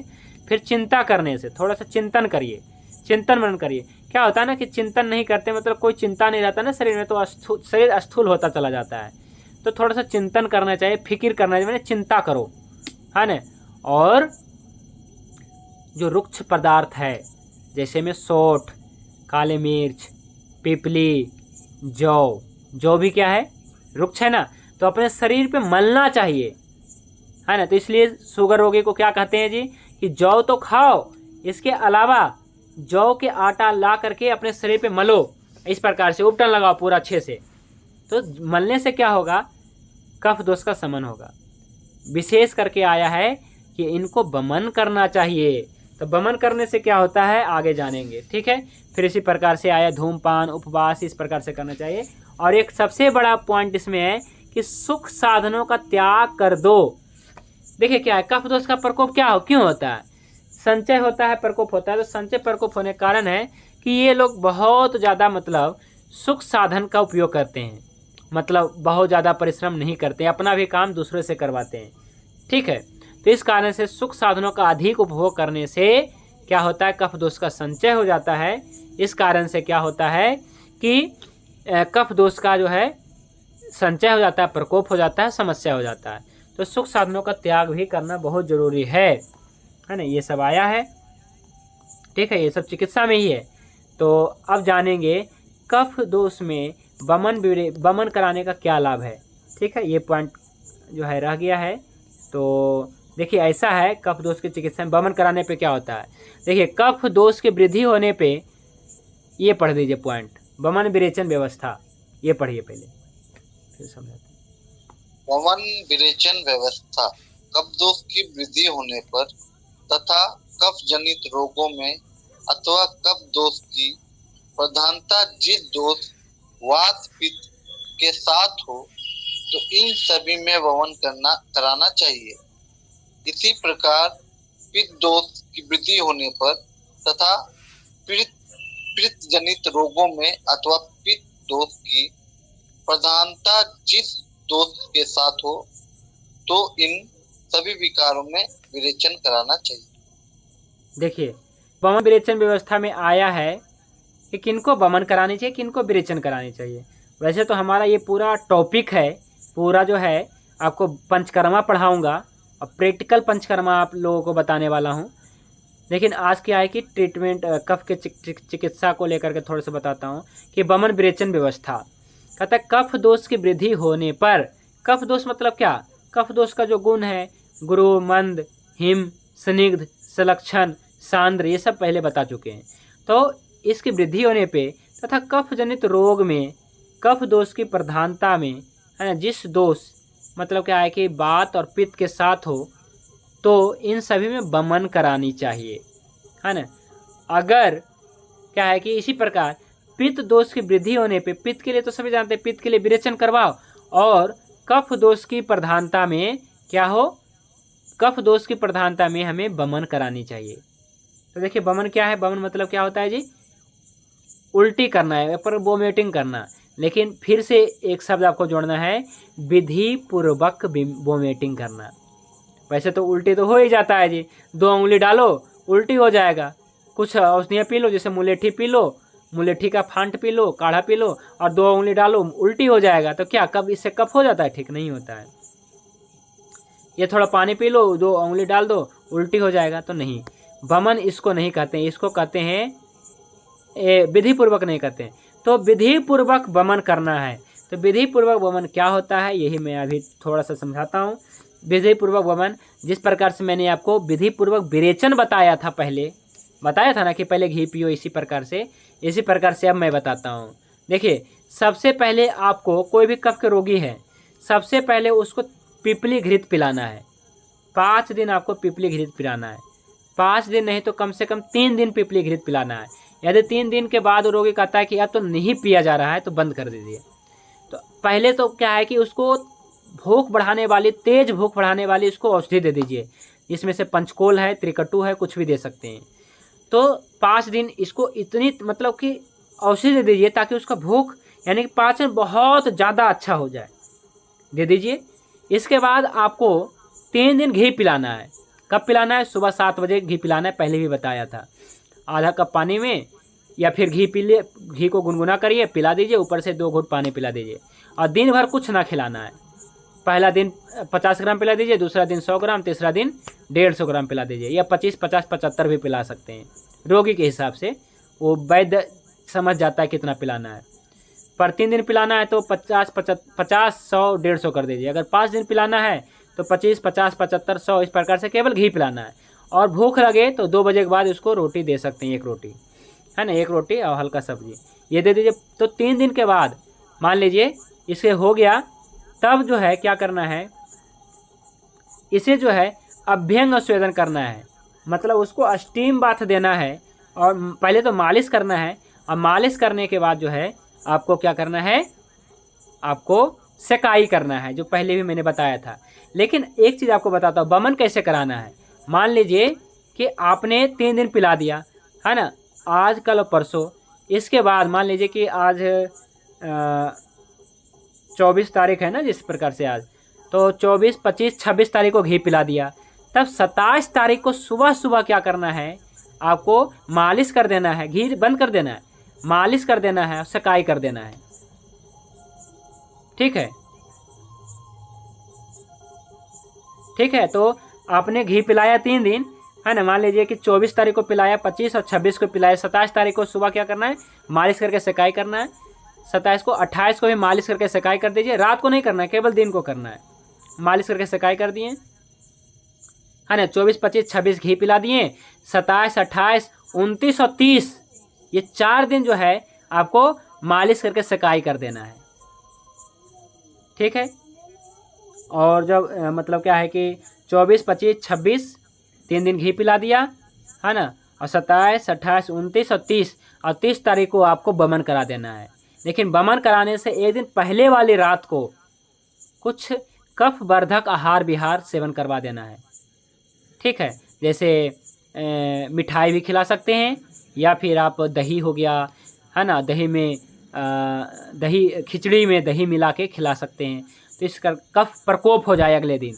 और 30 तारीख को क्या है कि मालिश और सेकाई करके इसे उल्टी करवा देना है। उल्टी करवाने के लिए क्या करते हैं, तो विधि पूर्वक जो होता है उल्टी वो करवाना है, वो मैं बताऊंगा पूरा। लेकिन फिर भी आज तो बस लाइन ऑफ ट्रीटमेंट में बता रहा हूँ, ताकि आप समझ जाएं कैसे होता है। अगर मान लीजिए किसी से आप करवाते हैं तो क्या ऐसा कर रहा है क्या, आपको भी तो समझ में आनी चाहिए। तो 29 तारीख के रात को इस प्रकार से खिचड़ी या फिर मिठाई या फिर दही वगैरह खिला करके, दही बड़े वगैरह खिला करके 30 तारीख को मालिश और सेकाई करके 9 बजे से पहले आपको उल्टी करवाएगा। 9 बजे से पहले क्यों, क्योंकि 9 बजे से पहले, 10 बजे से पहले भी कर सकते हैं, क्योंकि 9-10 के बीच में कफ का काल है ना, तो 9 बजे अच्छा होता है, उल्टी कर देगा। तो उल्टी कराने के लिए क्या होता है कि एक मुलेठी नाम की औषधि होती है ना, इसका 20 ग्राम लेना है और आधा 1 लीटर पानी लेना है, इसको काढ़ा बनाना है और वो खूब पीना है, बहुत ज़्यादा पीना है। ठीक है, और इसी प्रकार से इसको पी लेना है। और इसके पीने के बाद जो है एक और औषधि होता है जिसका नाम है मदन फल। ठीक है, इसके अंदर बीज होता है, तो मदन फल का भी बीज लेना है 20 ग्राम। 20 ग्राम तो नहीं लेना है, 10 ग्राम ले सकते हैं, 10 ग्राम ले लीजिए। और 200 ml पानी और 200 ग्राम दूध लेना है ना, ऐसे होता है। और इसमें 10 ग्राम मदन फल डाल दिया जाता है और इसको खूब पकाया जाता है।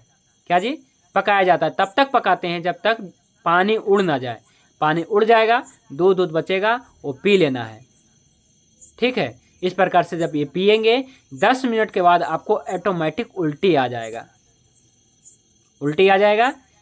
इसके बाद जो है कई बेग आएंगे वो तो, लेकिन अपने से ये नहीं करना चाहिए। ये हमेशा जो है चिकित्सकों के देख रेख में करनी चाहिए, मतलब चिकित्सालय में जाके कराना चाहिए पंचकर्म आदि क्रिया। फिर मैंने प्रक्रिया बता दिया। अब देखिए क्या होता है, पहले में मैंने बताया था कि स्नेह पान जब आप करते हैं, यानी कि जब घी कोई पीते हैं, तो क्या होता है कि आपका शरीर में जो दोष है वो चिकना हो जाता है। और जब आप मालिश और सेकाई करते हैं तो दोष जो होता है, मान लीजिए आपके शरीर में सिर में कफ बढ़ गया है, तो जब आप घी पिएंगे तो दोष को चिकना कर रहे होंगे। और जब स्नेहन स्वेदन करेंगे, यानी कि जब आप मालिश करके सेकाई करेंगे, तो दोष को जो है, जो शाखाओं में है आपके, चाहे कहीं भी विकृत है, चाहे आपके लीवर में है, चाहे आपके हार्ट में कफ विकृत रूप में बढ़ा हुआ है, चाहे आपके सिर में बढ़ा हुआ है, चाहे आपके जॉइंट्स में बढ़ा हुआ है विकृत कफ, तो ये सभी क्या होंगे कि इकट्ठा हो जाएंगे आपके अमाशय में। क्यों, कैसे हो जाएंगे, तो आपने घी पिया, चिकना हो गया, और अभ्यंग के द्वारा और स्टीम बाथ के द्वारा क्या होता है, आपके दोष जो है शाखाओं से आपके कोष्ठ में आ जाते हैं, यानी कि पेट में आ जाते हैं। अब पेट में आ गया तब आप क्या करिए, उल्टी कर दीजिए, विधि पूर्वक उल्टी कर दीजिए, तब क्या हो, दोष निकल गया। तब क्या है कि आपके शरीर में कोई दोष ही नहीं रहा, तो क्या समस्या रहेगा, तो कोई समस्या नहीं रहेगा, तब आप स्वस्थ हो जाएंगे। तो अच्छा, ये वमन कब कब किस किस में रोग में करवाते हैं? तो वमन कर्म मुख्य रूप से आया है कि ये ज्वर में करवा सकते हैं आप। ज्वर में कब? तो पहले कहते हैं ज्वर की मुक्ति हो जाने पे, हाई फीवर में नहीं करवाते हैं। फिर अतिसार में, अतिसार में भी करवाया जाता है, लेकिन हमने करवाया नहीं है क्योंकि ऐसे वैसे मिलते भी नहीं है ऐसे रोगी। अतिसार हो रहा है तो ज़्यादा एलोपैथिक पास जाते हैं। फिर रक्त पित्त में तो बहुत ज़्यादा ये लाभ करता है ना। और राजयक्षमा में, है ना, ट्यूबरकुलोसिस में, कुष्ठ रोग में भी बहुत अच्छा काम करता है। तो अभी तो मैं इस ऋतु में विरेचन करवाने वाला हूँ और वमन भी करवाने वाला हूँ कुछ रोगियों को, खास करके जो कुष्ठ रोगी हैं, है ना, तो उनको मैं करवाने वाला हूँ, है ना। तो और खास करके जो अम्ल पित्त के रोगी हैं उनको भी करवा सकते हैं वमन या विरेचन करवा सकते हैं। अम्ल पित्त में ज़्यादा तो विरेचन होता है, लेकिन रक्त पित्त में आपको जो है वमन करवा सकते हैं, विरेचन भी करवा सकते हैं। राजयक्षमा में वमन करवाएं ज़्यादा से ज़्यादा। कुष्ठ रोग में वमन और विरेचन दोनों करवा सकते हैं। अपची ग्रंथि रोग में, यानी अगर किसी मान लीजिए कि शरीर में अर्बुद, गांठ वगैरह कहीं, तो ये गांठ वगैरह यानी कि कलेद, तो जहाँ भी कलेद है, इसी प्रकार स्लीपद यानी कि हाथी पाँव, है ना, होता है ना, फाइलेरिया, तो ये क्या है, कफ के रोग है, तो उसमें भी हम वमन करवा सकते हैं, विरेचन भी। उन्माद अपस्मार में, उन्माद में, है ना, काश श्वास में, है ना, देखिए आया ना, काश में यानी खांसी में, श्वास में, या फिर किसी का जी में चलता है, या फिर आया विसर्प में, है ना, विसर्प में यानी कि एक विसर्प मतलब ऐसा है कि स्किन डिजीज ही समझेंगे इसे, है ना, तो विसर्प में कुष्ठ रोग ही इसे समझेंगे। इसी प्रकार से दुग्ध दोष में, माताओं बहनों में जिनका दुग्ध दोष हो जाता है ना, स्तन में मतलब क्या कुछ ऐसे विकृति होने के कारण दुग्ध दोष, है ना, ब्लड वगैरह आने लग जाता है, तो इसमें। और ऊर्ध्व जत्रों में होने वाला रोगों में, यानी कि अपने गले के ऊपर जितने भी रोग हैं, अगर ऐसे में कोई समस्या हुआ है तब हम वहाँ पे वमन कर सकते हैं। तो वमन सबसे ज़्यादा जो है अभी तो कुष्ठ रोग में मैं करवाता हूँ, तो अच्छा रिजल्ट मिलेगा आप लोगों को भी। और बाकी ग्रंथि रोग में, अपची रोग में, इसमें करवा सकते हैं, है ना। और वमन जब भी करवाएं तो सीरियस पेशेंट को ना करवाएं पंचकर्म। पंचकर्म सीरियस पेशेंट के लिए नहीं है। पंचकर्म क्या है कि नॉर्मल मतलब कि जो एक एक्यूट केस है, जो क्रोनिक केस है, उसमें बिल्कुल ना कराएं, क्योंकि इसमें दिक्कत वाली बात बनती है ना, कोई भी दिक्कत आ सकती है, तो ना कराएं।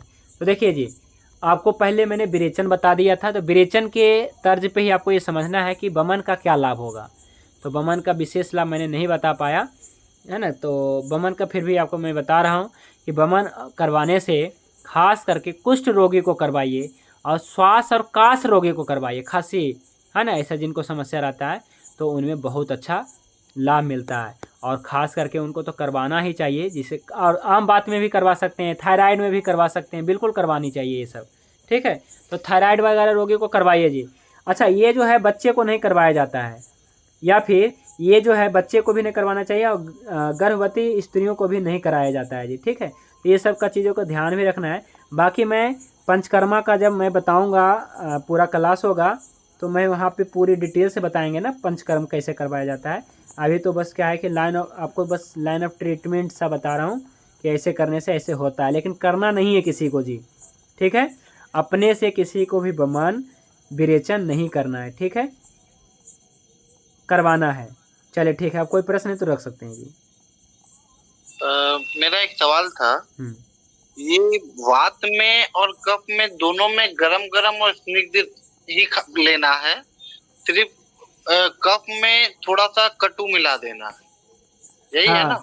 बात में देखिए, नहीं देखिए, बात में आपको मैंने बताया था कि उष्ण होनी चाहिए और स्निग्ध होनी चाहिए, हाँ। लेकिन कफ में मैं बता रहा हूँ उष्ण होनी चाहिए पर रुक्ष होनी चाहिए, स्निग्ध नहीं होनी चाहिए। तो जैसे आपने घी लेने के लिए कहा, घी तो स्निग्ध है। घी कब लेना है? पहले इसे कफ को पकाना है ना, पका के निकालना है ना, इसलिए पहले लेना है। चिकित्सा तभी ना होगा, पहले लेना है, इसके बाद लास्ट में जो है उष्ण और रुक्ष ही रखना है। ठीक है, चलिए समझेंगे, अभी और समझेंगे, है ना। तो देखता हूँ अगर क्या है कि कफ दोष की चिकित्सा में और हमें कुछ टॉपिक मिलता है तो कल भर और कफ का रखेंगे, नहीं तो हम फिर क्या है कि पित्त के बारे में पढ़ेंगे जी। ठीक है, तो देखिए जी, अभी मैं बमन के बारे में थोड़ा सा मैं बता देता हूँ किस में करवानी चाहिए। तो जैसे साइनोसाइटिस है ना, साइनस के रोग में आपको करवाना है, थायराइड में करवाना है, आपको थायराइड वाले लोगों को करवाना है जिसमें वजन बहुत ज़्यादा बढ़ता जा रहा है तो उसमें करवाना है ये बमन। फिर जो है आपको स्तन्य दोष में मैंने बता ही दिया, है ना। और इसके बाद जो है ग्रंथि या प्रतिसाय, जिसको नजला जुकाम कहते हैं ना, उनको भी बमन करनी चाहिए। ठीक है, इससे दोष निकल जाते हैं।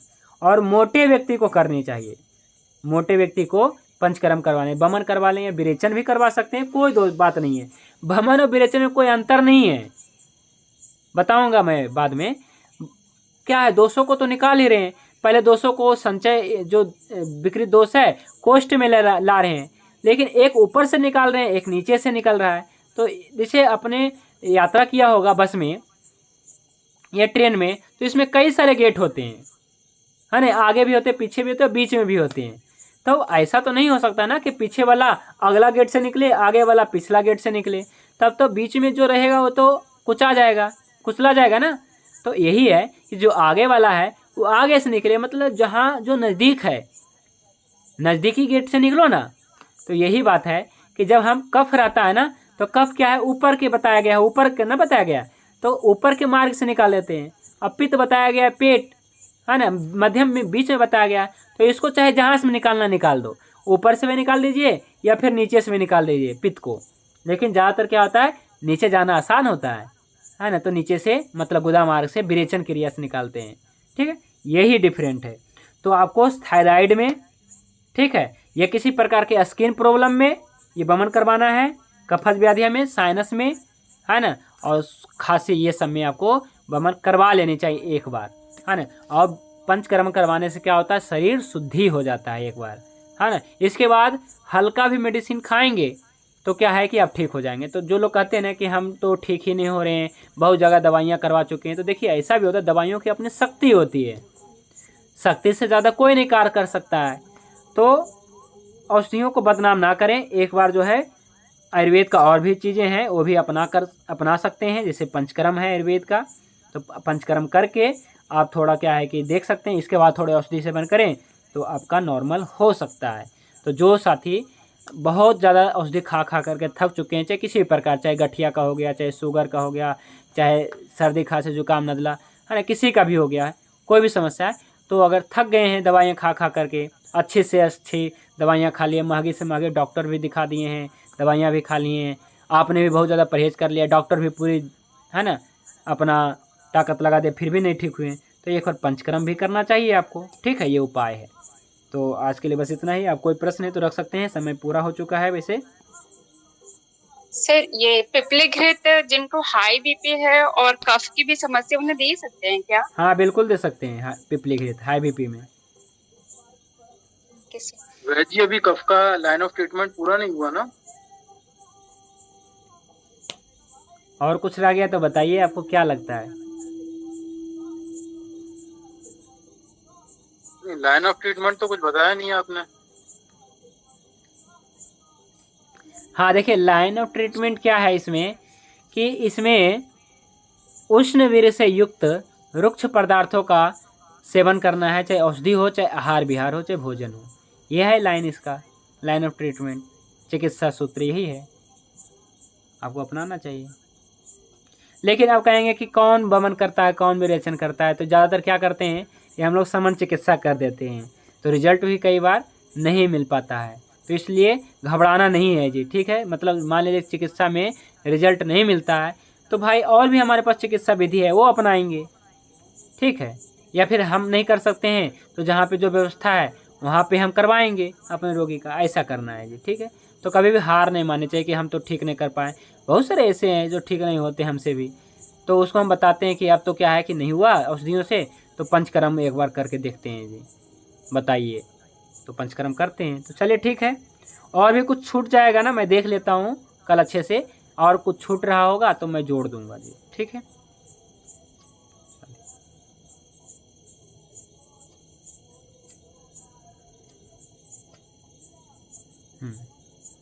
किसी साथी का कोई प्रश्न है तो रख सकते हैं। वैद्य अजय कुमार जी, आपका कोई प्रश्न है? पंचकर्म सीख रहे हैं अभी तो, वैसे तो पंचकर्म का क्या मैं कहूँ, ये तो पंचकर्म तो वैसे ही ऊपर ऊपर से चल रहा है, बाकी डिटेल से बताऊंगा जल्द ही। पंचकर्म पूरा जानेंगे आप सभी लोग, और करेंगे, जानेंगे तो पूरा करेंगे भी, और नहीं जब तक जानेंगे तब तक कैसे करेंगे। जब कोई भी चीज़ तभी करते हैं जब इसका महत्व हम लोग जान जाते हैं, ठीक है। तो एक बार क्या होता है, पंचकर्म कर लेने से शरीर शुद्ध होता है, वमन या विरेचन क्रिया करनी चाहिए, ठीक है जी। तो क्या है कि और कुछ प्रश्न है तो रख सकते हैं। हम तो गुरुजी आपसे पूरा पंचकर्म सीखेंगे। ठीक है जी, ठीक है। हम तो गुरुजी आपसे पूरा पंचकर्म सीखेंगे और आपकी संदिग्धता मतलब आपके सानिध्य में बिल्कुल, और ये काम करेंगे। चलिए ठीक है। तो इस ऋतु में ना मैं बहुत सारे रोगी का वमन क्रिया कर रहा हूँ। कहिएगा कि वमन नहीं करानी चाहिए, लेकिन क्या है ना, कुष्ठ रोगी को कराना पड़ता है। कुष्ठ रोगी को 15 मतलब क्या है कि इसको महीना 2 महीने में पंचकर्म करनी चाहिए। कुष्ठ रोगी का, जैसे सफ़ेद दाग हो गया, या स्किन डिजीज जिनको बार बार आता है, सोराइसिस वाले को, एक्जिमा वाले को, तो इनको क्या है कि 2-2 महीने में पंचकर्म करना पड़ता है। तो अभी मैं क्या है कि अपने चिकित्सालय पे हूँ, तो अभी मैं पंचकर्म करने वाला हूँ 2-3 लोगों का, कुष्ठ रोगी का, तो आके देख सकते हैं जी, ठीक है जी। तो आज के लिए बस इतना ही, बाकी कल देखते हैं। शांति पाठ करके आज की क्लास समाप्त करते हैं। ओम ध्यो शांति अंतरिक्षम शांति पृथिवी शांति आपः शांति औषधयः शांति वनस्पतयः शांति विश्वदेवः शांति ब्रह्म शांति सर्वं शांति शांतिरेव शांति सामा शांतिरेधि। ओम शांति शांति शांति। सभी को नमस्ते, शुभ रात्रि। भगवान धन्वंतरि की कृपा आप सभी पे बने रहे। जय धन्वंतरि, जय आयुर्वेद।